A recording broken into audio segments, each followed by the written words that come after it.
tall, gangly thing? Hello, everybody, and welcome to High Roll Radio episode number 23. My name is Nick Gangly DePasquale. I'm going to be your host. Joined with me tonight is my constant co-host. I'll introduce him first. You know him. You love him. It's the man with a shiny Kyogre, SPICYAPPIES. Oh, spoiled it. How you doing? No, I'm doing well. I had a shiny Kyogre now, so I can't be doing badly. I'm doing well. Enjoying life. How you doing? Good. Yeah, can't complain. All's well. I mean, my basement flooded again, but actually, Sully and I were on a call earlier, and I had to constantly leave every 5 minutes because every time the washing machine is on, I'm deeply afraid of it flooding my entire basement. But anyway, that's neither here nor there. It's not just us tonight. We're also joined by Filup, coming hot off of his second place finish at the Tactician's Trials. Actually, kind of been all over with the very little competitive TFT that we've had in set 11. You've kind of been at every event and placing quite well. Filup, how you doing? Welcome for joining us. Yeah, what's up? Thanks for having me. I'm doing well. Yeah, I've been playing a lot of TFT left to go, but it's been fun. Let's go. All right, so let me give the little spiel up front before we forget. Now, this is a live Teamfight Tactics call-in show, which means, the three of us are here. We're going to be talking about a lot of things going on in the scene, but if you have something to say, we want to hear it. So all you have to do is join my Discord. Sully, can you put the command in to chat to I got you in there? Yeah. So all you have to do is join my Discord, go over to the left-hand side, and then under Submit Takes, go to the Submit Takes channel, type in your hot take, your discussion point, your question, really anything that you want to talk about tonight on the show. Feel free to throw it in. Sully has no idea. I am so lost. What the command is to get my Discord. I think it's high roll. I think it's exclamation point high roll. It's on the overlay, man. Yes, there we go.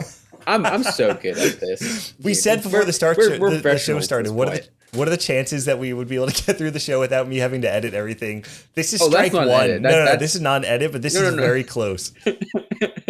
So anyway, if there's anything you want to talk about, on the show, go ahead into the Submit Takes channel, put your take in, and then join the waiting room and mute yourself. Don't deafen, but mute yourself.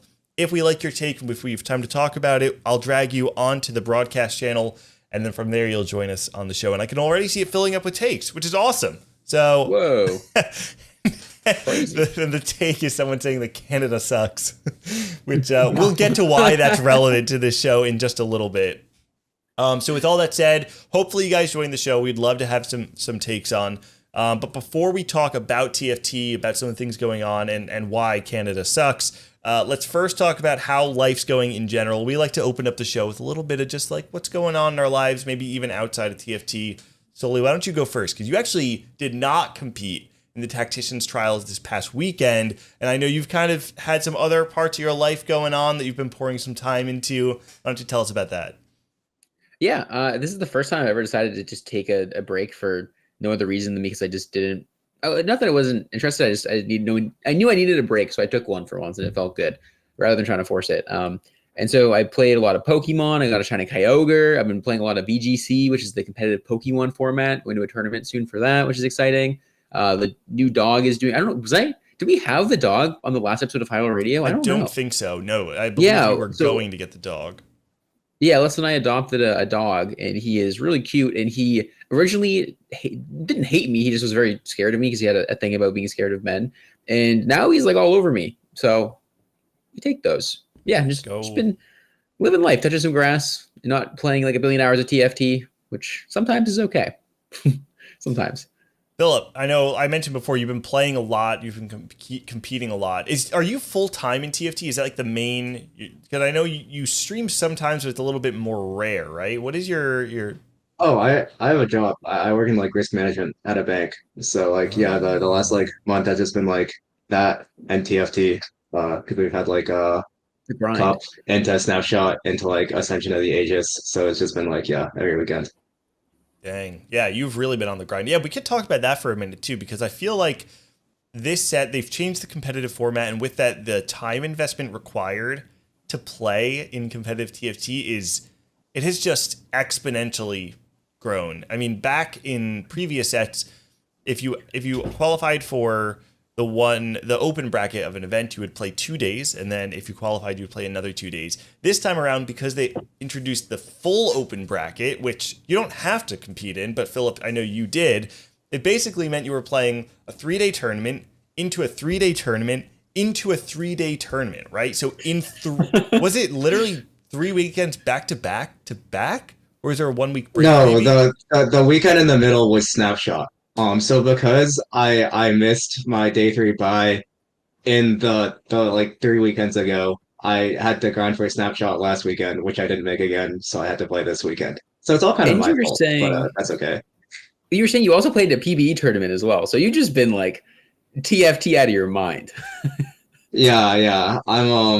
I would be burnt out, but like, I mean, this game's kind of fun, so like, all good.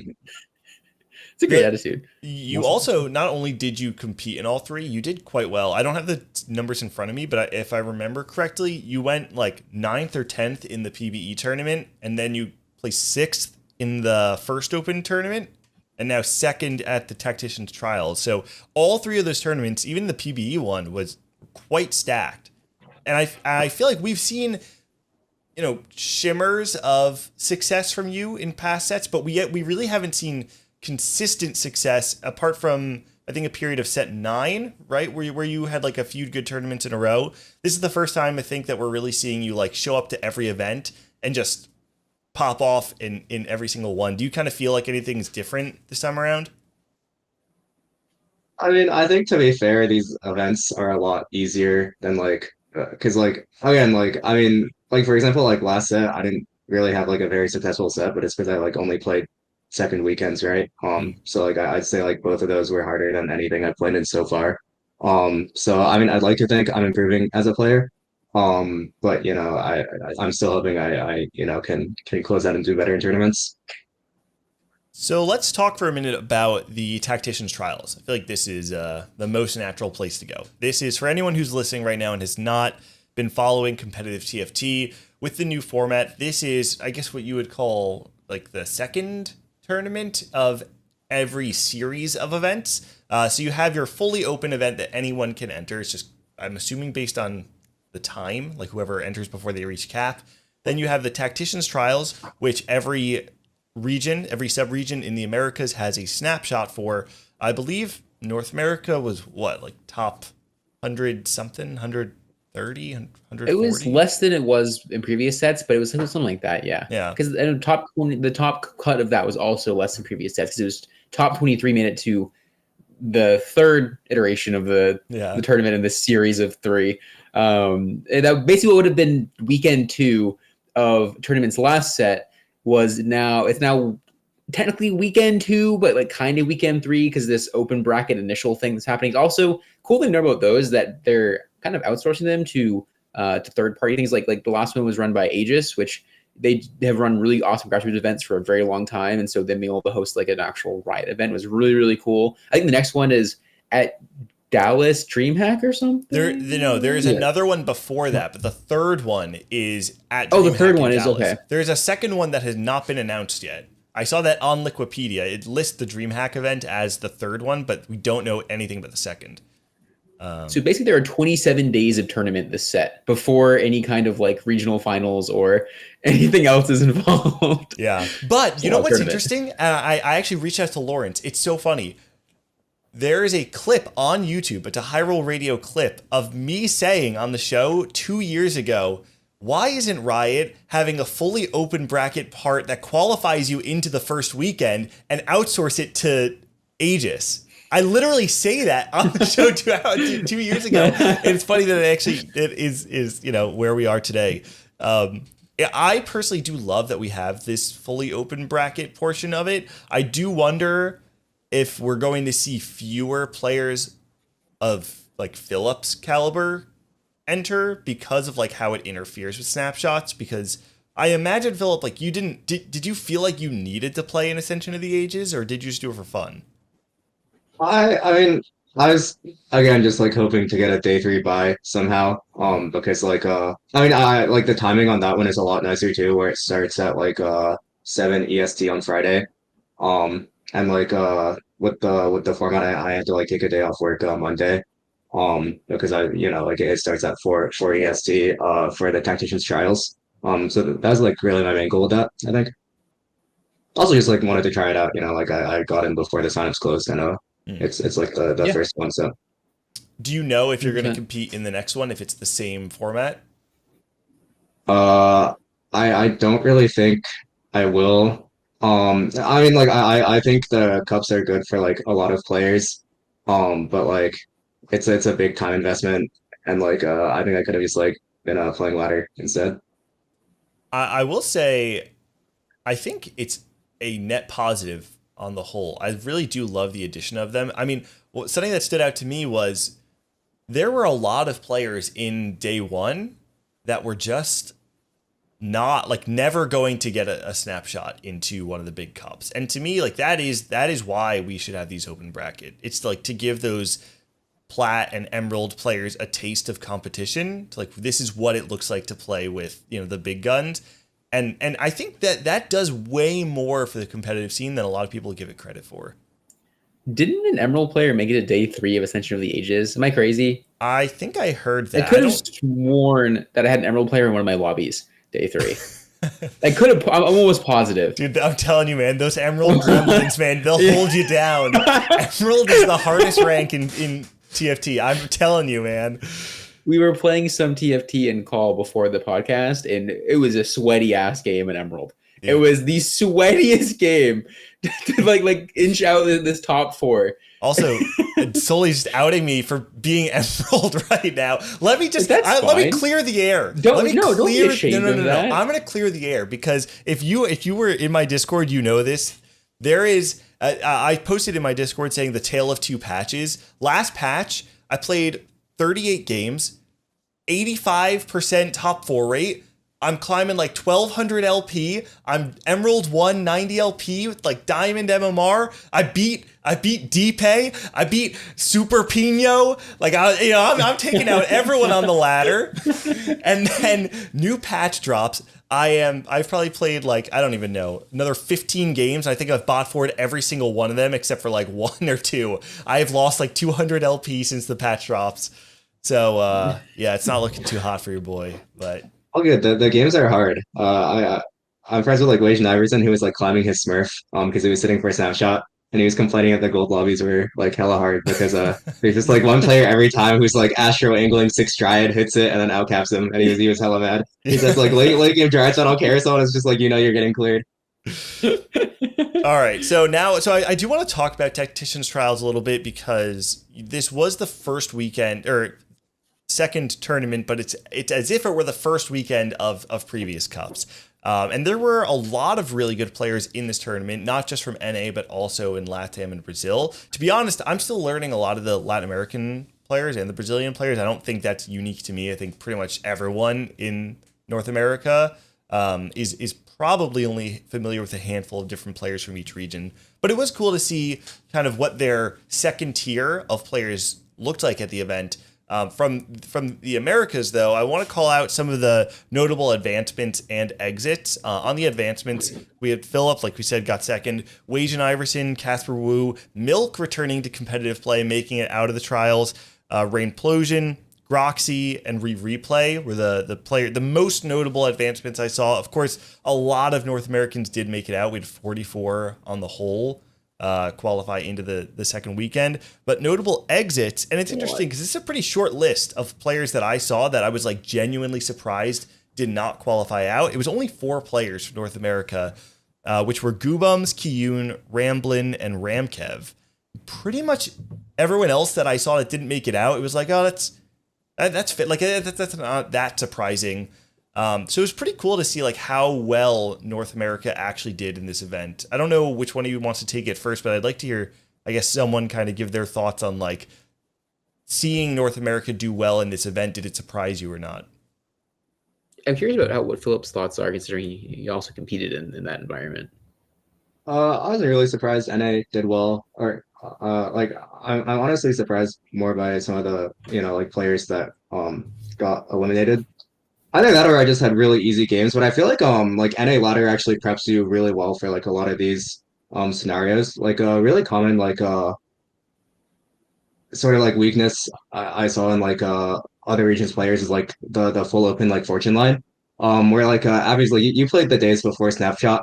Lottery just got so degenerate, right? Like you Yeah, know I got you really have to bad. be like full open until like 3-3. Like you know fortune players in your pool like you're opening, you're like anti like trapping, you're like anti trapping.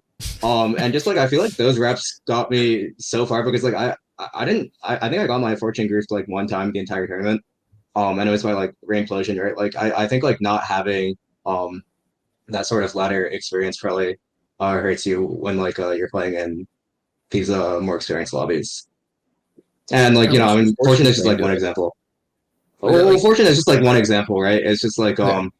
a lot of like little like mini games. You know, I'd imagine with like Udyr positioning, for example, right? Like if you're not getting punished for like a bottom left carry versus Udyr, stuff like that. Like I don't know. I felt like there's probably some just like gaps that aren't being properly exploited in their respective ladders, if that makes sense.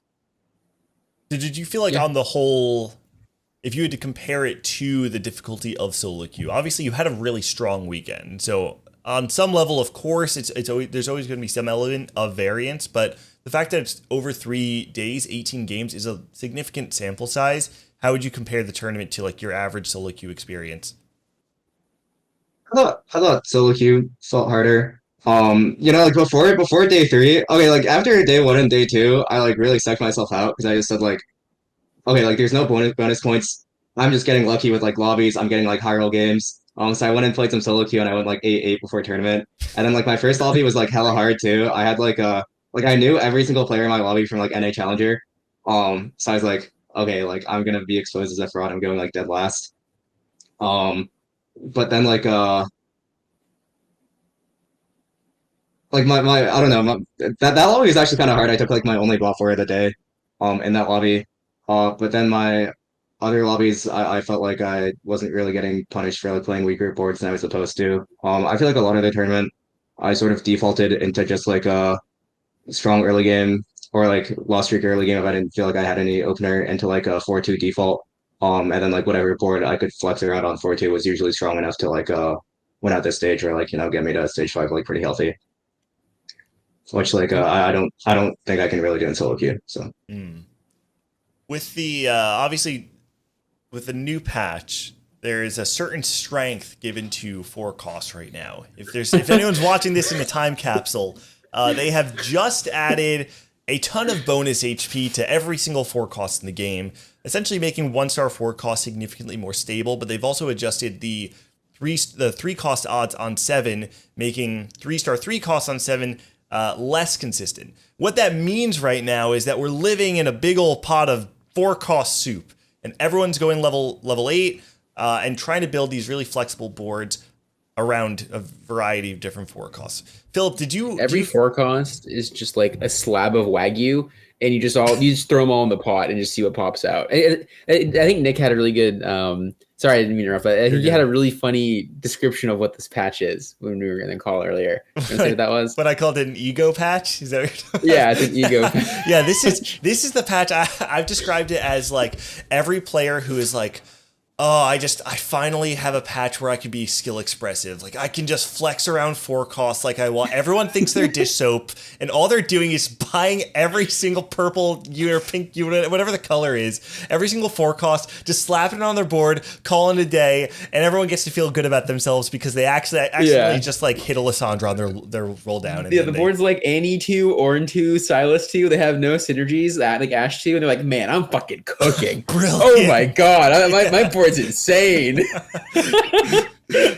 Oh man, you know what is funny though, because so I don't, and I'm gonna derail a little bit. So Philip, I don't know if you are actually a reroll player, but I think of you as a reroll player specifically because of Katarina. Because there was a period of time where you were rerolling Katarina. This was set 10, right? Or is that set 9? What was it? This is set 10. I already forgot like what units were in what set. I think you were one. I feel like I'm being slandered. I don't think I've one tricked for like the last couple sets. Wait, really? Um, Okay. I remember. I forget what happened. I was using, was it Meta TFT? I was using some website, and kind of like just looking through data of like players who are like playing a lot of one unit. And I specifically remember seeing your name as like a person who was playing a lot of Katarina in one of the sets. Look, if you get the spot, you get the spot, right? And sometimes you get the spot every single game. But I don't think I've really been like I think I like briefly one tricked like multis in set 9 when I just like didn't think they were balanced at all. But like and you know we had like the legend system then as well. But I'm not really like I don't think I'm a very like one trick player because I don't really like playing like contested that much. Like I think like my favorite way to play the game is sort of just like figure out whatever like super like meta comp isn't like is like under contested in my opinion and just like try to play that, you know. Yeah. Yeah. The reason I bring that up, and Sully, I know you'd be able to speak to this, is because you and I, we even talked about this a little bit earlier before the show, is that people do tend to think of 4-cost metas as the most skill expressive, and then when rerolls start to enter the mix, it tends to, I guess, have like a reputation of just being less skill expressive. Like, oh, any monkey can just reroll a two cost and top 4 with it. But I think you're kind of known as one of the more creative rerollers in North America, and I think you're really the person that, at least to me, pioneered like the Zyra reroll, like on that first patch when no one was playing Zyra reroll, like it was before any of the buffs, and you were really good at finding the lines where it did work. And I know you played it in the Ascension of the Ages tournament when you needed a top 4 and was actually able to clutch it out. Can you kind of speak to like how you view these 4-cost patches versus the patches that have reroll as well? Oh, is this to me? This is to you. This is to Sully. Oh, I was like, man, I played Zyra too. That's crazy. I was like, man, wait, those also playing Zyra? That's crazy. I didn't play any Zyra. I did know about your Zyra line though. Because I remember we were in a call and Wage and Iverson was like, I think like you were in the game and Wage and Iverson was like, I bet Appies plays Zyra reroll from this spot. That guy loves his Zyra reroll. I was so confused. I was like, God, I thought I was the only one playing Zyra first patch. Yeah, that popped up because I just like randomly rerolled Zyra at like the end of a really like a 14-hour stream. I was like, I'm gonna try playing Zyra this game. Fuck it. I was like, wait, this is kind of good. I think there's a lot of skill expression in reroll. I think there's skill expression in 4-cost reroll patches or 4-cost patches too. I don't think there's any more. I think it's just a different kind of skill expression. For example, this patch versus last patch, I don't think this patch is. I haven't played enough of the patch, and also I'm somewhat biased. I don't like this patch very much, but I think this patch is like at least is about as skill expressive, if not even maybe slightly less skill expressive than last patch. Because all you do is you go level 8 and you find 4 costs, and you put them on your board, then you go 9. There's certainly skill expression there, right? Like I was talking with Nick about this in call when we were playing the game, where it's like the skill expression in this patch rather than like last patch. So a lot of last patch's skill expression was spot recognition, understanding what you can play for from an early point in the game, and playing towards it well. This patch, a lot of it is saying like, okay, I'm going to know my strongest board through stage 2. I'm going to get to level 8, and I'm going to understand when I can go 9. Once I'm 8, I roll back and understand when I go 9, right? And there's a lot of skill expression in both of those. I think the first one, the former, the reroll option, the reason why it's often seen as less skill expressive is because you're locked in sooner. But I think there's a very similar amount of skill expression, understanding exactly what your spot is, what you can play towards. Not that I like that much either. I think TFT is a good game when there's both options mixed in, right? Like in my opinion, like flex play and when the game is good, flex play is like playing the right thing from the right spot. Anything from the right spot, right? You don't play anything from any spot, you play anything from the right spot. And then there are right spots that are like much more nuanced than I'm going 8 this game because if I play Yone 3, it's worse than Kane 1. Which is an over-exaggeration, obviously, right? But like Yone 3 kind of worse than Kane 1. Guy has 70 fucking armor in MR. Why? But just saying, he has 70 armor in MR. That's he's like a 5-cost on steroids, armor in MR wise. But let's say that I think metas like this are like 4-cost metas in general are fine. I think this is actually like one of the more odd 4-cost metas we ever had, because I don't think the 4-costs have ever just been this good before, where they just like blow every other unit out of the. It's like 4-costs and Lissandra. Like 4-costs, 5-costs are good, right? Lissandra's like very, very good, and so you get in this weird situation where like you're not playing. I mean, then you could play reroll Zyra this patch, right? You can reroll things this patch, like Nara is rerollable this patch, but you have to be so outrageously high roll to ever want to say I'm playing Zyra 2 over like a Lilia 2 that like it's just not. it's almost never the right time to play a reroll thing this patch. Similar to last patch, right? Where often if you're in a spot to reroll Zyra, at least in my opinion, you like, why would you go try to play Lilia when Lilia is just like a much worse unit than Zyra 3? Yeah. And so there's no there's no, I'm gonna not get back in words. There's no balance there. There's no you know, there's no like real decision making there right now. Just as much as there wasn't that much decision making last patch in terms of like, you couldn't just go wait and play whatever often. This patch, you can't really just like, you can't have that like roll in 3-2, find your reroll out moment. That I think is very skill expressive. We were talking about this as well, Nick, before, which is that like 3-2 is a point in the game. Last patch, for example, that you could roll down, you could find a thing that you had some stuff for, you could find a way back into the game, you could turn a bot 4 into like a 4th, or like a bot 2 into like a top 6, while also maybe finding your reroll out. Now it's like you just go 8, and sure, if you can be more skillful at 8, understanding when your board's stable for sure. But it's not any more skill expressive. It's like a different kind of skill expressive, but it's still not a fair kind of TFT, and it's still not like as good as TFT can be, I will say, because I think TFT can be so good. It's just so hard to get it there. And I think we'll get it there eventually, this set, hopefully. But yeah, that's my long spiel. In addition to the forecast changes, there were a lot of other changes that came with this previous patch, right? You had the streaking changes were adjusted a little bit. Player damage was also changed. And I know they're also introducing a bunch of new artifacts, and it's just artifacts, right? Not any new like item combinations. I believe. Support items too. Oh, support items as well. There's like 4 new support items, yeah. Okay. Yeah. So there are a lot of changes coming, and I know Ramkev tweeted essentially just kind of voicing his concern about how many changes were coming all at once, and it just feels like, oh, well, why not deal with the things that are in front of us right now? And Mortdog replied, and I just wanted to read his response because I felt like it was really nice to hear. But he had said, I understand the concerns, but have some faith. A lot of the changes you listed are long-term framework stuff, as well that are long-term bets as opposed to fix now. And I think that's really reassuring to hear, because, you know, this patch, it's not my cup of tea. I don't really like the forecast patches, but it does feel like Riot is kind of taking a heavier hand in like adjusting the foundation of the game right now, in a way where it does feel like I can see that they believe that this is going to make the patch 6 patches from now significantly better. And so, you know, it may hurt for a little bit, but if it does make the game better long term, it's nice to hear that that's like the path they're on. But I don't want to derail too much, because we were actually talking about Tacticians Trials, and then I wanted to talk about Tacticians Cup.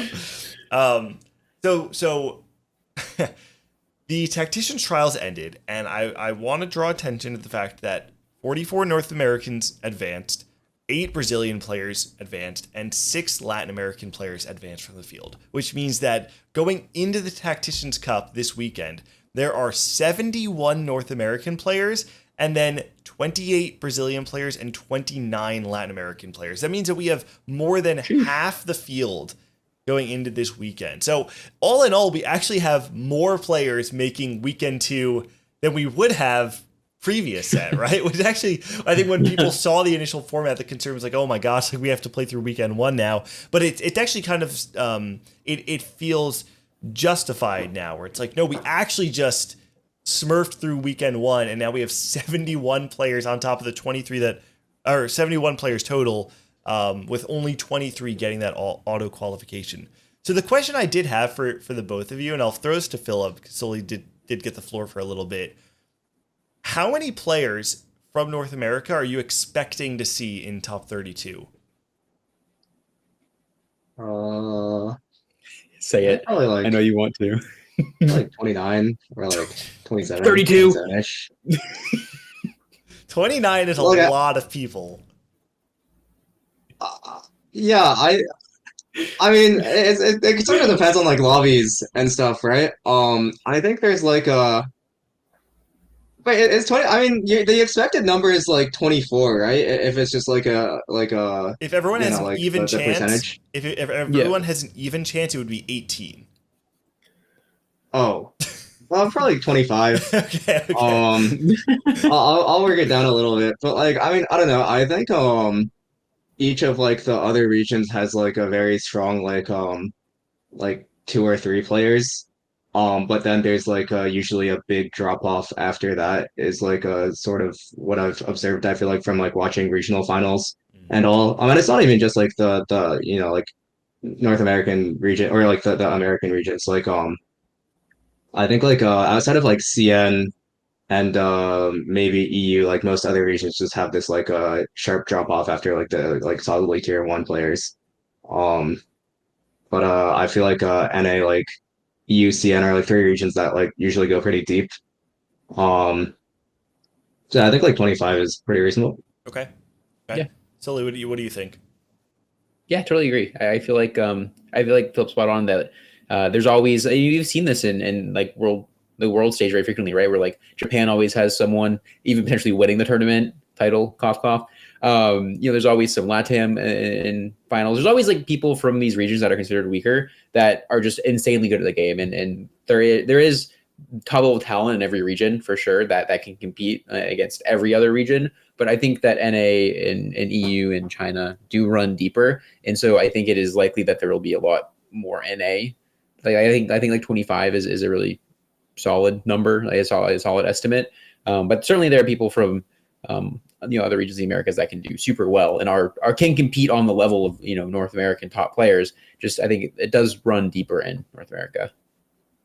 Yeah, I think. To be fair, go for it. oh, I just want to like add a disclaimer. I think it's sort of hard for me to judge, because like these are the auto qualifiers off like ladder that are making it into weekend two for the most part, right? So yeah, like I'm ready to be proven wrong because I think some of the people that were playing weekend one are like a lot weaker than those ones. Like I think there's like someone said there's like an Emerald player, although I think they actually qualified to weekend true? two.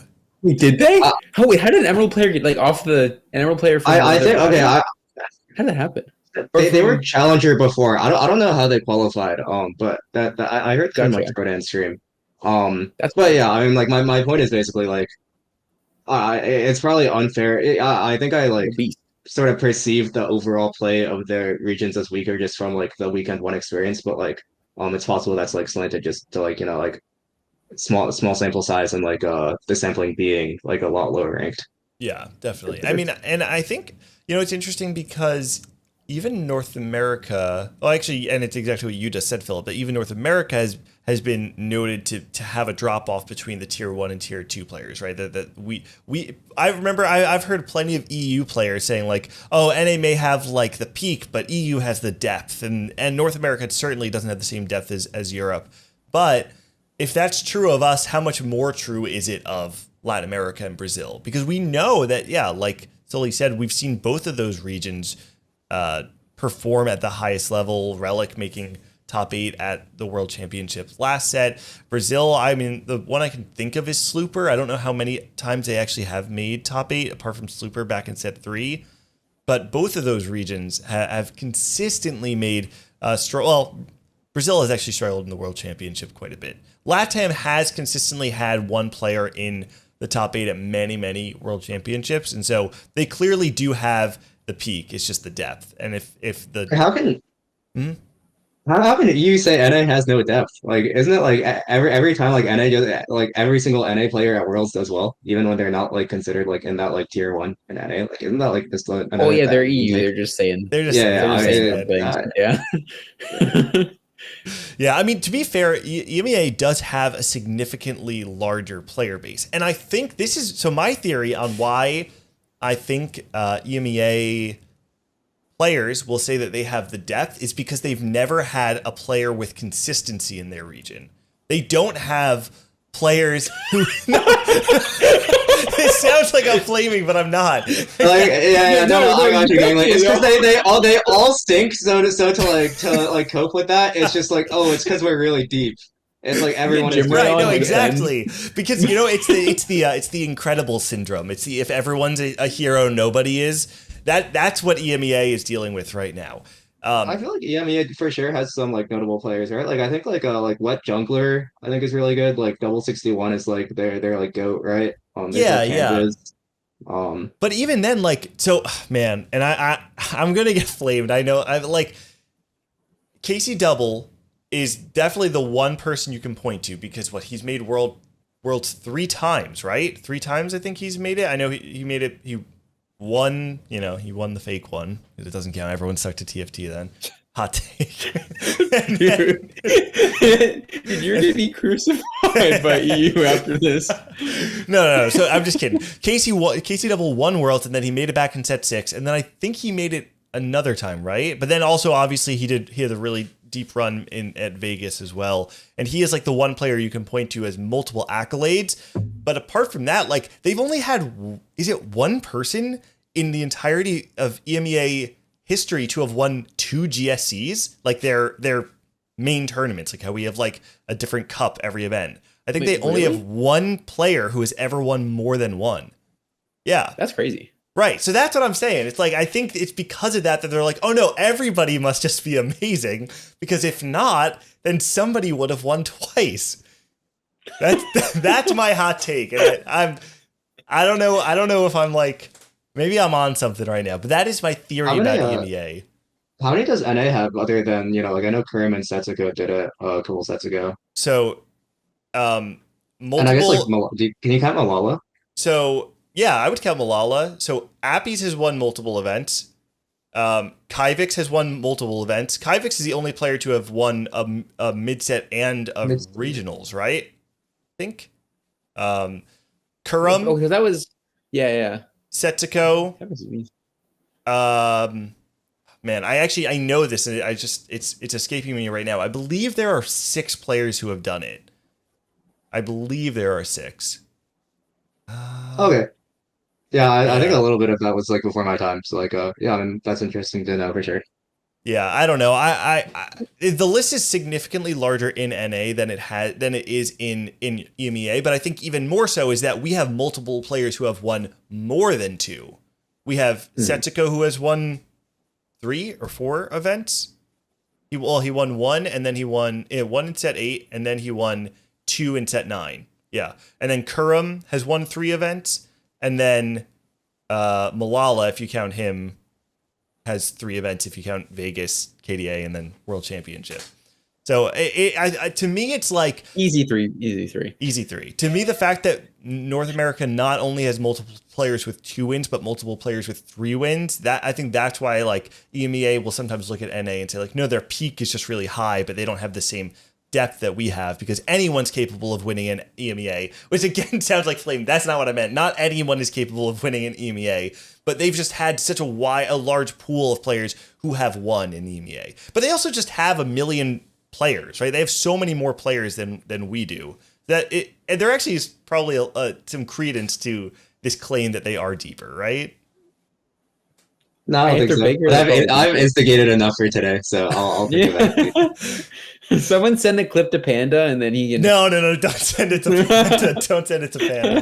No. Just leave him really out of context and leave me out of it. Yeah. I can't take the heat. Can we get you saying EMEA sucks real quick? Demasian Raptor is in chat saying maybe that means the average in NA is worse than the average in EU. So Demasian Raptor using the classic EMEA argument to argue that NA is worse than EMEA, but this is as seen in the Tacticians Trials, number 1, North America has the depth, as we've had 44 players move on to the final weekend of the event. We talked a lot about, well, we didn't really talk too much about the cup itself, but I feel like there's really not too much else to say. We also don't have the official power rankings out either, so I don't really want to like dig too much into like predictions of like who the best in North America is. And Sully, I feel like you probably don't even have too many thoughts on like. It's probably Skara, right? Yeah, probably. It's probably Toast, Skara, and then I'm a Cutie Pie, I'm assuming, are the top 3 right now. Yeah, I feel like that's a pretty fair top 3. Yeah, that's a decent top 3. All right, you know what? I say we move on to the main event, because there's something else we want to talk about on this show tonight. I know we even have a call prepped and ready for it too, but something we want to announce, and I'm sure you all have seen it on social media. We posted about it on Twitter. Is that we are hosting an 8 versus 8 Tri-State versus Toronto crew battle to determine the true depth, not of a region, but of it's not even a city, whatever you want to call it. I don't know. It's a war of 1812, baby. You burned down the White House, and we will never forget. We're coming after you, and we've got Filup. We won't forget until we learned about it today. That's right. So let me give a quick breakdown of what this event is. Someone's asking in chat, how does an 8v8 work? That's a great question. So each region has 4 invited players. Tri-State has Filup, Pokygom, Replay, and Voidsin as our 4 players that are invited. Toronto, on the other hand, has Kiyun, Pitsy, Weird, and Wajan Iverson. So 4 heavy hitters on both sides.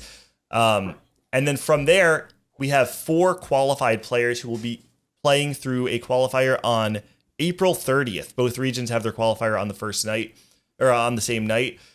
Toronto will qualify 4 players in on that night. Tri-State will only qualify 3. The reason Tri-State's only qualifying 3 is because the day before the main event, Tri-State will have an in-person last chance qualifier on LAN, where everyone will come out to the event and have one last chance to qualify onto the Tri-State crew. So for the actual event, teams are split up. We have 8 players playing for Tri-State, 8 players playing for Toronto. Every lobby will have 4 players from each region. Everyone will play 4 games as the preliminaries, and from there, we will have everyone's points be attributed to their region score.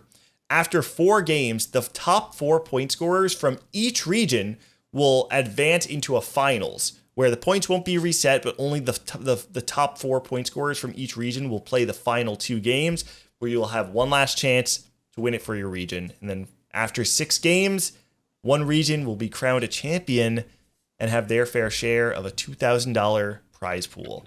So I'm not going to lie, and maybe this is a hot take, I think we're going to roll Toronto. I don't actually even think it's going to be close. But I know I know that we have someone ready to call in. It's actually the captain, the organizer of Toronto himself. It's Tristan. Tristan, welcome to the show. You want to talk a little bit about this event? Hey, super excited to be here. Did you just say Tri-State will clear and that's it? That's the hot take? Oh, yeah. Tristan, it's not even going to be close, man. I think we'll have to see what happens. Like, our qualifiers is pretty stacked. Okay, I'm going to give you a fun fact, okay? Yeah. Tri-State had 11 players enter the Tactician's Trials, and only one of them didn't make it. One of them got eliminated. Now, the caveat there is that Bert and Bosso, I think, dropped out after they advanced to day 2, but they didn't get eliminated. And we've got a pretty strong qualifying list. I don't actually know much about like the depth of Toronto beyond like that top 4, but there's a decent chance if all goes well for the qualifiers that we might have like an all challenger top 8, like an all challenger team. So it's gonna be a little scary. I mean, I think that's the same on our side as well. Toronto's got some really deep depth. Like we have multiple lab members. I mean, I could share the snapshot list, but I think it's gonna be the same on our side. It's gonna be pretty hot fight. Tri-State has lab members too, right? Do we have lab? We have Bass or Base. Right? I actually don't know how to say it.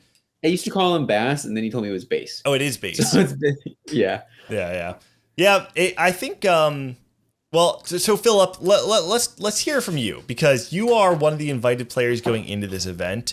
I guess because this is a pretty new type of event. Is there anything like how do you feel about actually competing on a team for a region? Because it's definitely not something you would normally do in TFT. I guess I want to hear your opinion on like what it will be like loading into each individual game with 3 other people in the lobby that you really don't want to grief, and 4 other people in the lobby that you really do want to grief. I mean, I actually got the chance to play a 4v4 tournament like a couple weekends back, or like I guess last month, in the Soju Invitational, and I mean compared to those teams, I don't know, like doesn't ever any from Toronto suck? So like I mean I imagine it's gonna be like a lot easier. Wait, see, up till that point, it was a Canadian arguing against Nick, who's a very nice person. So it was just not trash talk. You guys are just being very polite about it. But I'm glad Filup is throwing down the gauntlet here. Also, I just realized, isn't it like also Philip's study group? Like, isn't your study group like Wade and Iverson? He's like, are you still in that group or no? Yeah, Wei-shin's my boy. Okay, good. I'll leave him out of it. But, like, isn't like Weird is like temporarily like retired because he has like finals. Like they're bringing in like the lab members to fight us. Like, I mean, we have a world champ on the team. Like what? And the best these guys have is Broseph. I mean, come on, Broseff's also my boy. Yeah, wait, leave Broseph out of this. Catching strays. I feel like, Sully, you need to be like Team Toronto temporarily for this argument. It is actually. No, I don't. Did it surprise you, Tristan? Because like we didn't really talk about how strong the groups were going to be, especially because like there's not that many regions that really do this kind of like local community stuff, and it is kind of interesting that like the two regions that have a local scene also happen to have like an unbelievably large set of incredible players. Yeah, I mean, it was pretty surprising. I think part of it was, one, everyone who's invited, everyone who's participating in the qualifiers are very bought in and want to help grow the scene, which is super helpful. But I think everyone's been coming out of the woodworks as well. They really want to represent. They want to prove that Toronto's the best or Tri-State's the best. So yeah, it was very surprising to see the list of people signing up and the caliber of the folks that are signing up. Something I want to talk about for this event, because obviously this is happening, you'll be able to watch it live on Twitch, but the unique thing about it is that both Tri-State and Toronto are hosting LAN events for the actual tournament on May 11th.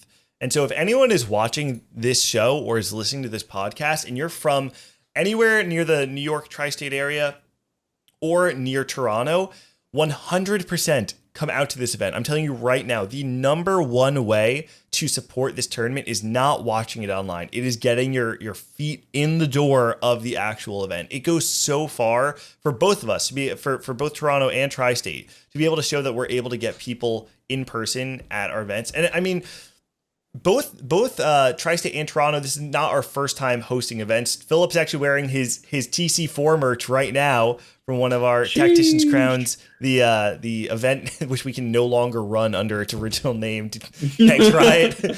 And Toronto, I know, has call it TC from now on. Yeah, now it's just gonna be like Tri-State Championship. It's just gonna be TC still. Yeah, we're not changing it. Yeah, but Toronto hosted their Little Buddies event just last month, I believe, and so. If you're interested in TFT and you want to get plugged into the local community, 100% come out to these events. I promise you right now, and I don't have to say it, everyone else on this call can agree with us that going out to the event and just hanging out with friends that you've talked to online, meeting people that you've never met before, but you share similar interests. It's a really cool experience. Like it's something like you have never experienced before if you've never competed in a local scene.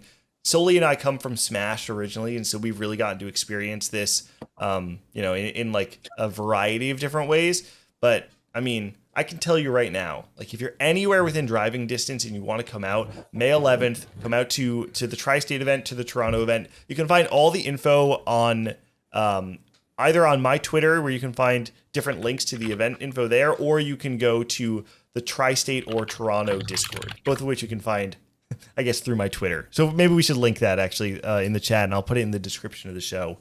But I really, really want to encourage people to come out to this event, because I think people don't quite understand how valuable it is to go to a LAN event for something that you really care about. And maybe we should open up the floor to talk about this for a second, because Appies and Filup, you both have attended. Wait, Filup, was TC4 your first LAN? No, I went to TC3. Oh, you were at TC3. That's right. You the one when Pocky won, right? You were there for that. So I don't know. Like, can the two of you help me out here? Help me sell these LAN events we're putting out.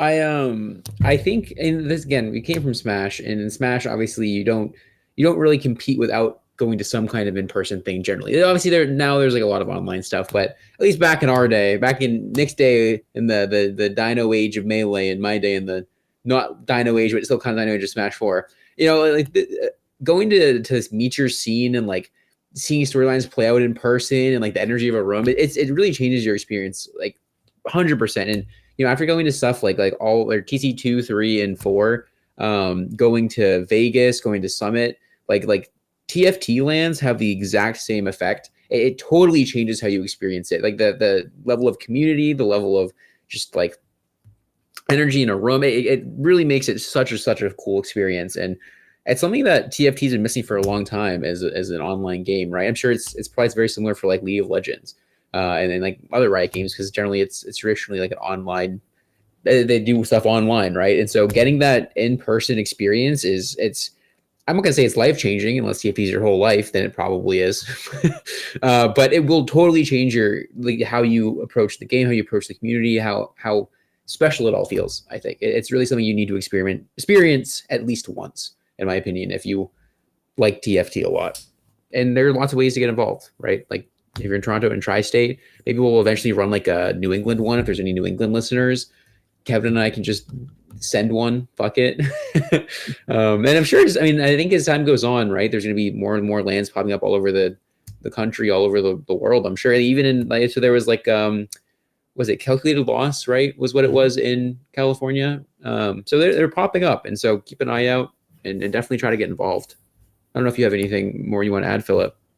Yeah, I'd echo everything Appy said. I think TC3 is actually like probably like a pretty important TFT event for me, because like I feel like I met a lot of people who like I like knew online before, but like was able to like sort of like meeting in person is like a big deal. And a lot of those people are like close personal friends of mine, like to this day. So super cool event for me. Thanks again, like Gangly and Tristan, for running this stuff. You guys put a lot of effort into it. And I'd encourage anybody in chat who's, even like a little bit interested to come out. Tristan, is there any, I didn't really open up the floor to see if there's anything you wanted to say about the event, but this is your chance if there's anything you want to say in particular. No, I just want to +1 your, thoughts around the best way to support is come out, show support, make sure your region wins. Because I think, having gone to Vegas, meeting a lot of folks there where it was their first LAN event. I come from the world of Dota 2. I went to the International, I went to a lot of LANs. And when I met a lot of the TFT players and friends at Vegas, it was their first time. And kind of the week afterwards, they're like, oh, I wish Riot would do this more often. And I think, where TFT is and where a lot of the grassroots region scenes are, it's actually just up to us to create these interactions and events. So helping support these kind of grassroots tournaments and events that we put on is the best way to make sure that more of these happen as TFT continues to grow. So I just want to, +1 basically what you've been saying in terms of, just come out and support and make sure we're able to do these and hold these events more and more often. And something, both Tri-State and Toronto are going to have a different, set of things for spectators to do. Like we're each trying to figure out exactly what the event looks like, because it is a unique tournament. Having this invitational with spectators there, without like the lights and the budget of like a Vegas event, it does mean that we have to get creative. But the thing that Tristan said that really sticks with me is that this stuff is possible because people buy into it. And it really does require you to believe that, hey, if I make the effort to wake up on a Saturday and go to this event instead of staying in my room, that is what enables us to show Riot saying like, hey, people want this kind of stuff, and your investment in us, and Riot is supplying us with the prize pool for the event for full transparency.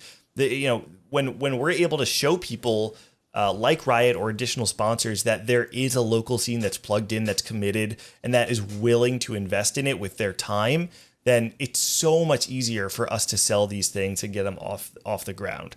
So yeah. And I will say this Tactics Fight Club is the name of like this series. And we haven't really fleshed out exactly what this looks like, but I remember, Tristan, when it was announced, there were all these people from the West Coast. I think it was Asa saying like, hey, wait, where's like the California team? Like California would clear Tri-State and Toronto, or like, let me have the winner. I'm actually so down for there to be a gauntlet. Like if California or West Coast wants to have a chance, you definitely don't get the winner, but you can have the loser. That's what I think. I'd like to see like a tournament of regions where we actually can long term have like the Canadian. I mean, I don't know how like dense other parts of Canada are apart from like the major cities. I imagine Toronto is probably the densest, but it would be cool to have like a Toronto team, a tri-state team, a California team, and we do like a big tournament style thing over the course of a weekend to see like, can this regional pride kind of grow in North America? Because it's definitely something that I think we don't really see, and something that I do envy EMEA for having, where you get to have like these like country face-off tournaments. I think they did that. Sully, was it back in like, you know what I'm talking about? Was it like set 4, set 5? You remember that? You have no idea. I think I do. Yeah. Yeah. I think I do. I have no idea when. Yeah, it's okay. Anyway, I see in the chat, CLE says Midwest TFT will rise. And let me call out this before we move on. The qualifiers are going to be happening the Tuesday after the Tacticians Cup. But for the qualifiers, because they're happening on the same day, there is a co-stream with CLE, Protroid, and BPOT. So one tri-state rep, one Toronto rep, and then CLE, who has attended both tri-state and Toronto events despite being from, I think, Ohio. So it's going to be a really fun crossover co-stream where I think they're going to be peering into both tournaments at the same time and just kind of keeping tabs on who the potential qualified player list will be. So definitely check that out. I believe, Tristan, is that going to be on the Toronto Twitch channel? Yeah. Qualifier co-stream on the Toronto TFT channel, and then the main event is going to be on your channel. Yeah. That'll be on my personal channel. And if you want to see some really hot TFT, I am going to be playing in the Tri-State qualifier up against some of the big guns of Tri-State. We've got Juku playing, Mario Kart player 8 or 5, whatever. What's his tag? I think it's 5. Has his number gone up? I thought it changed. Wait, is he increasing it? Last set? I think he was 2 last set. Now he's 5.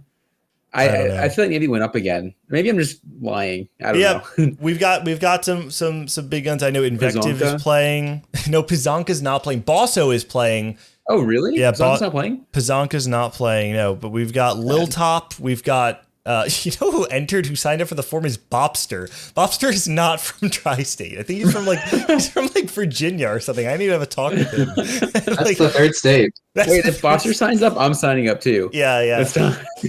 Yeah, Tristan, do we allow eligible players to enter if there's no cap? How are you guys doing that? Oh, we actually denied a couple people from playing. See. So maybe we're too nice. We've been sticking to the rules. I see. Well, you definitely can't qualify for the team, and I probably would not allow you to play if you're not from Tri-State. But if we need an extra body to fill out a full lobby, then yeah, you know what? Maybe you get a chance to play. Anyway, I feel like we've done the event justice, Tristan. Is there anything else you want to say before you go? I think 2 quick things, just touching on the broader regional thing. I think the joke was that we will send the 5th to 8th place from our respective qualifiers, and they can wipe West Coast while we do our actual tournament. And then the second thing, because it sounds like whatever we kind of talk about on this show, it'll we can manifest into reality. I think my long-term ideal goal is very similar to the Overwatch League, where each region has a team and we kind of, set up a league and we really figure out who's the best globally.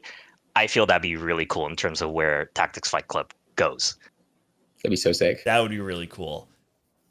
All right, Tristan, thank you so much for joining us. Oh, any shout outs before you hop out? Shout out to Gangly for, basically organizing all of it from the Tri-State side. Shout out to the Beast Coast team for helping us. And of course, I need to shout out everyone on Toronto TFT staff. They're basically volunteers, making sure we can put on the best events possible. And of course, all the invited folks, they've been super supportive. Kiyun, Wasian, Pitsy, Weird, just making sure we're able to build up this community. Yeah, you know what? I will say, I'm a little jealous of the fact that every time I'm in a Twitch stream, Pitsy says Toronto's going to clear Tri-State. It's like I wish our Tri-State reps were a little bit more vocal about our region. So shout out to Toronto. You guys have got some pride out there.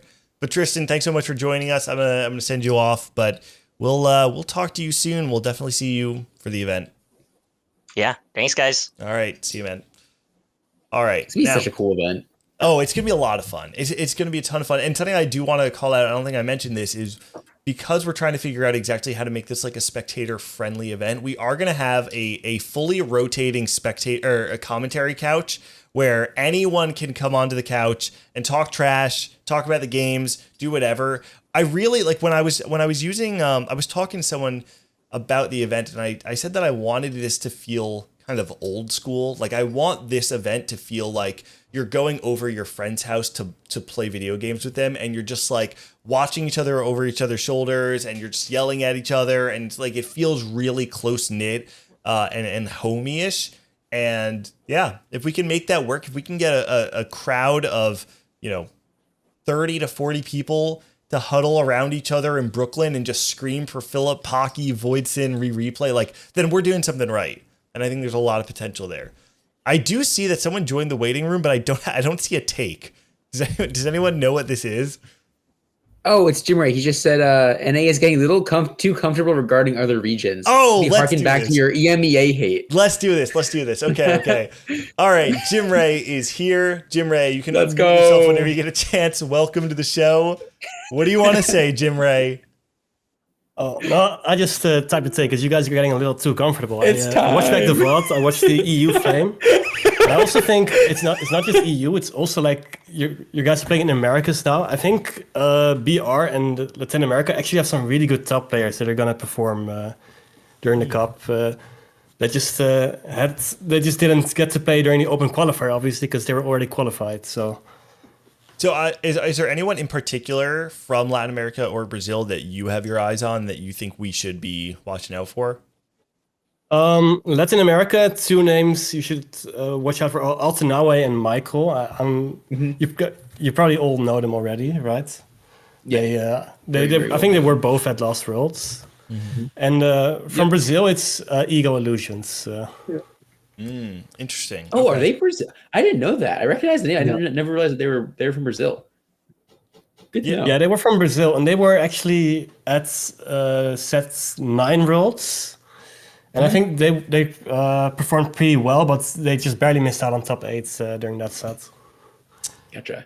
Yeah, I know. I feel like Latin America, it's a little bit more common for North Americans to know the LATAM players. I was talking to so spoiler alert, I'm working on a video right now where I collaborated with Pi Hat from Latin America and Zizi from Brazil to just kind of outline a handful of players to watch from each region going into the Tacticians Cup. I'm hoping that I have enough time to edit this video before the Tacticians Cup. That sounds so sick. But it's just like a little thing. It's really nothing too crazy, but our goal is to be able to introduce a couple different storylines for 5 players from each region before each cup. But anyway, what I hadn't realized is that Brazil actually has had, and I hope I'm representing this correctly, kind of like, I want to call it like a known quantity of like caliber in their player base. Like they've had the same players perform well for a very long time. And I believe it's just now, and I forget what the player's name is. There are a handful of players that are starting to break out and kind of become among that same elite. But the players that people have known for a long time, like Ego Illusions and Dobbs and Eoso Lucas, like there are a lot of names that we've just seen at the World Championship. Oh, Lucas too. Yep. Yeah. Yep. I think that this is going to be a really interesting time in TFT because as North Americans, we don't really know much more than like 5 players probably from Latin America and Brazil that most people are actually afraid of. And now we actually do get to see those storylines of like the tier 2 from each individual region breaking out. And like what the cool part is that they get to do it against North America. It's like the tier 2 Latin American player who makes a deep run at the Tacticians Cup #1 is not just breaking out against Latin America. They're breaking out against Brazil and NA. I think that's a pretty cool thing to be able to like put on your resume if you're a new player looking to break out. Yeah, Yeah. it's gonna be cool. It's gonna be really cool to watch. I feel like NA has respect for like the top players of like again like I think everybody thinks like Ego Illusions is a beast, or at least like those that like are following like the international scene and like yeah like Michael Relic, Altena Hugh, Yuso Lucas, but yeah I think there's just like a little bit of unknown on how deep the depth goes after that. Yeah. I just there was a lot of flame, especially when we got those stats from the Open qualifier. But the thing is that I think from NA all the players were Grandmaster and up, and then from Brazil there were some Emerald players. How did that happen? So. Do you know? Was it just that there were no people who signed up? I have no idea how that happened. There weren't as many people signing up from those regions. Okay, interesting. Apparently, the Emerald guy. I don't know if you know if this is true or not, Jeremy, but apparently an Emerald person got to weekend 2. Yeah, I don't believe he's Emeralds. That guy's just. Apparently, like previous set challenger. Yeah, he has to be, right? Pretty wild though. Yeah, I mean, he has to. Yeah. Even Jim Raiden. Oh, sorry. I was going to say even Jim Raiden tried to defend EU. He's just defending the Americans. I mean, I was going to get to that, but I can only do one region at a time, of course. Yeah. Oh, I see what you're talking about. The Latin American South player QQZ. Is this the person? Did they make it to? Yeah, that's the one. That's the person. I do see that they're an Emerald player who made it through the sub. They won the sub-regional event, I guess. Oh. So they won like the Latin American version of Ascension of the Ages, made it into Tactician's Trials, and then top whatever, top cutted. With that there's no way they're actually an Emerald player. No. Of course they were a challenger in previous sets, is what I heard. Okay. I'm like, I gotta look this person up now because this I heard like it's just like double 61 playing on a Smurf account or something. Imagine. Yeah, and then winning the NA tournaments, beating all NA players. Okay, yeah. To get back to EMEA, actually, you guys were saying like, oh, there's only one player who's won 2 GSCs, and that's true. But like for your stats, you're also counting regionals and mid sets, so it's like double the tournament. So of course, there's more people winning 2 or more tournaments that way. But are there people who have is it more than one person who has won a GSC and a regionals or a mid set or I guess you guys don't have mid set, you just have regionals, right? Yeah, we don't have a mid set, but yeah, if you count regionals, it's definitely more than one player. I think it's at least 3. Oh, really? I think Lelouch definitely he won the regionals and he won the GSC, I think. And there's got to be some other players as well. I don't really keep track of everything. Sure. I'm not that much of a stats guy. So if that's the case, then I'm going to walk back what I said, because the reason I said what I said was when we were doing the Vegas prep, I remember seeing someone's like line under an EMEA player saying this is the only person to have ever won multiple GSC events. If that number increases when you include regionals, because I'm definitely including regionals with the players I said, I'm willing to walk that back. Granted, I'm sure if someone's clipping it and shipping it and trying to get me crucified by EU, no one will know that I walked that back. We need Panda to just respond to. I'm gonna double down here. I just feel like it's not even really like that much about like EU. It's just like I mean every world's like NA sends like there's this discussion of like the NA tier 2. NA isn't only sending like dish soap and sets that go to worlds every year, right? Like I mean look at like last set, right? Like I think like I mean, obviously, like Degree and Weird are like very good players, but I wouldn't say they're like enshrined in that NA tier 1 at all. Like, but they're both still popping off at Worlds, or like the one before, right, with like Connor. Like a lot of these players aren't considered to be the best of the best in NA. There's like good NA players who go to Worlds and clear, and as a whole, like there's not really NA players that do badly at Worlds. Like I think the depth of NA. From that, to me seems like pretty like self-explanatory. I don't know. I mean, the same kind of goes for EU. Like we don't always send double 61 to Worlds. We send a bunch of players. A lot of people who have their first time, and then there's also always Volta that is like 5th time at Worlds for some reason. He's at every Volta is definitely the exception. Yeah, Volta. I imagine he's got a reserve seat. Volta has to be the Western player with the most appearances at Worlds, right? I can't imagine anyone has more than Volta. Who did the most? Do you think? I think he more is than Volta. No, Title has not been. I wonder. No, Title has not been. It would be Juanmie, right? Juanmie. Oh, maybe yeah. But I wonder if Volta and Juanmie are tied. I don't actually know off the top of my head. This is something that like Frodan would know, or not Tanner, Clement would know. It's like one of them. I don't know. Get him on the phone. Yeah. So here's the thing, Jim Ray. I'm not trying to make it a 3v1 on this podcast where everyone's just dogpiling on you. I do think, in favor of North America, it is worth pointing out that, like, obviously NA has performed better at Worlds, despite the fact that we haven't always sent our tier 1 players, right? Like, an EU, I don't disagree, probably does have very strong depth, but at this point in time, I feel like even if EU has a wide distribution of strong players, it's hard to really believe for me that, like, their average is actually better than North America, because it feels like our peak is better. And so wouldn't our step down just kind of be about where the EU average is? You know what I'm saying? I mean, I am not disregarding NA as being the best region. They're the best region. I mean, if you want me to say it, I'll say it. But Thank you. I'm pretty sure you all know that. Jimmy, you just fed everyone's ego away. There it is. That's my guy, Jim Ray. Yeah, you guys are just so delusional from every other game that you can't believe that this is the one game where you're actually the best. That's right. I mean, you're not wrong. You're very not wrong. Wait, what? Sentinels just won a major. Oh, shit. Or I don't know if they're called majors, but yeah, they won VZT. We got a second game. Yeah, we got 2. Oh, nice. And like, Just don't look at League. Just never look at League. Yeah, don't look at that. Yeah. All right, well, I'm going to leave you guys to it. All right. Jim Ray, thanks so much for coming on. Is there anything you want to shout out before you go?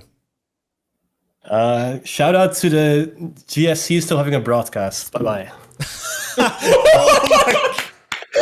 Holy cow. He just headshot us on his way out. That's crazy. Yeah, all right. That was awesome. All right. Well, you know what? Shout out to Jim Ray for being willing to come on and talk about that, because that's a brave thing to do. And so we respect you, Jim Ray. Even if we go to EU. We may not respect EU, but we respect Jim Ray. So is the EU argument now NA is better than us, but they're not as much better as us as they're saying they are?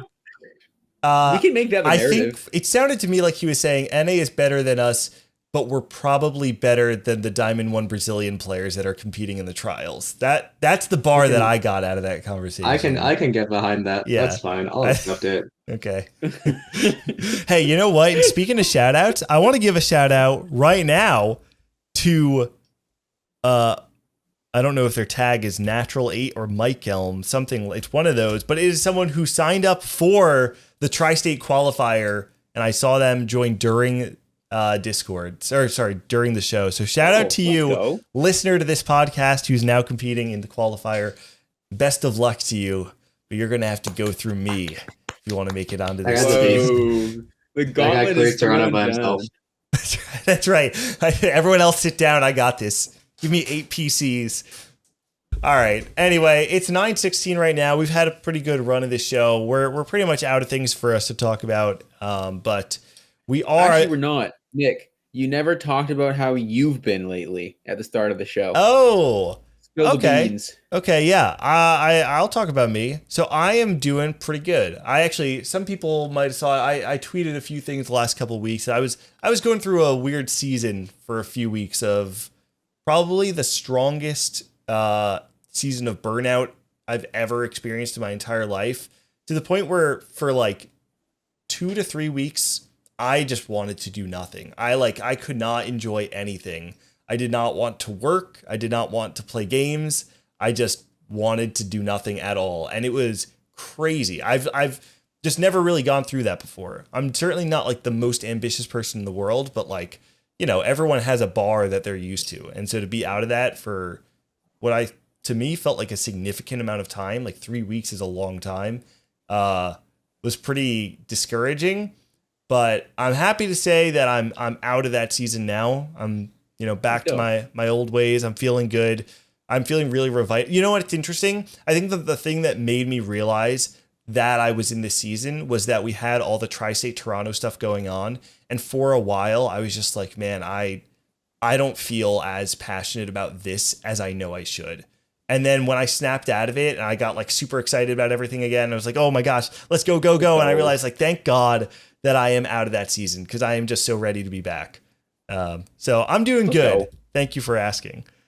But Glad you're feeling better. Thank you. I appreciate it. Joe Bookmark says, can we talk about Filup more? I missed that part. You mean like the last like hour and 15 minutes of the show?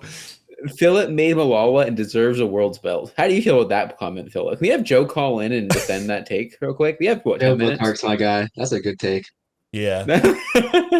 Also, Bobster wants to know where the signups are. Nick, do you want to break the news? Bobster, you're not from Tri-State. Aren't you from Virginia? Maybe I'm missing something. Maybe Bobster is from Tri-State, but he is the TC4 champion. So it does feel hard.